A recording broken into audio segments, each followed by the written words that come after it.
আসসালামু আলাইকুম রহমতুল্লাহ। প্রিয় দর্শক, কেমন আছেন? আশা করি ভালো আছেন। প্রিয় দর্শক, প্রাথমিক থেকে কলেজ সব স্তরে শিক্ষক সংকট, নিয়োগ বিলম্বের কারণ জানালেন শিক্ষামন্ত্রী। চলুন বিস্তারিত জেনে নিই ডেইলি ক্যাম্পাসের মাধ্যমে। প্রিয় দর্শক, দেশের প্রাথমিক বিদ্যালয় থেকে শুরু করে মাধ্যমিক স্কুল, এমপিভুক্ত শিক্ষা প্রতিষ্ঠান, সরকারি স্কুল ও কলেজ সব স্তরেই শিক্ষক সংকট রয়েছে বলে জানিয়েছেন শিক্ষামন্ত্রী এহসানুল হক মিলন। তিনি বলেছেন, দীর্ঘদিনের মামলা জট, বিপুল সংখ্যক শূন্য পদ, প্রশাসনিক জটিলতা এবং বছরের পর বছর ধরে জমে থাকা ব্যাকলগের কারণে শিক্ষক নিয়োগ প্রক্রিয়া প্রত্যাশিত গতিতে এগোতে পারছে না। সম্প্রতি দেশের বেসরকারি টেলিভিশন স্টার নিউজ চ্যানেলকে দেওয়া সাক্ষাৎকারে তিনি সব কথা বলেন। তিনি বলেন, আমাদের শিক্ষা মন্ত্রণালয় সংশ্লিষ্ট বিভিন্ন বিষয়ে প্রায় ৮৩,০০০ মামলা রয়েছে। হাইকোর্টে রিট ও স্থগিতাদেশ রয়েছে। ৩২,৫০০ প্রধান শিক্ষক গত ৫ বছর ধরে পোস্টিং পাচ্ছেন না। গ্রামে গিয়ে দেখুন, অনেক স্কুলে প্রধান শিক্ষক নেই।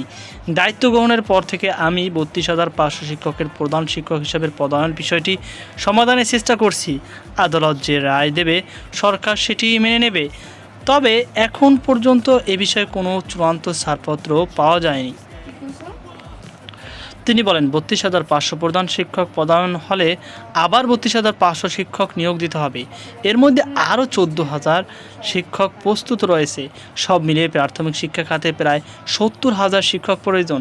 শুধু প্রাথমিক বিদ্যালয়ে নয়, এমপিভুক্ত স্কুল, কলেজ এবং সরকারি শিক্ষা প্রতিষ্ঠানেও শিক্ষক সংকট রয়েছে বলে জানান শিক্ষামন্ত্রী। তিনি বলেন, প্রাথমিক স্কুলে শিক্ষক লাগবে, হাই স্কুলে শিক্ষক লাগবে, এমপিভুক্ত স্কুলে শিক্ষক লাগবে, কলেজে শিক্ষক লাগবে। এই সংকট মোকাবেলায় সরকারি কর্ম কমিশন পিএসসি চেয়ারম্যানের সঙ্গে দীর্ঘ সময় আলোচনা করে একটি কর্ম পরিকল্পনা প্রণয়ন করা হয়েছে বলেও জানান তিনি।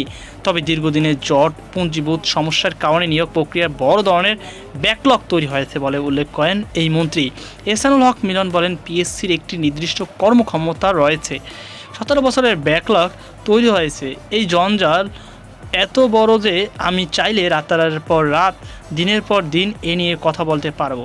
শিক্ষা মন্ত্রণালয় দেশের সবচেয়ে গুরুত্বপূর্ণ মন্ত্রণালয়গুলোর একটি, কিন্তু গত ১৭ বছর এদিকে এমনভাবে পরিচালনা করা হয়েছে যা ভাষায় প্রকাশ করার মতো নয়।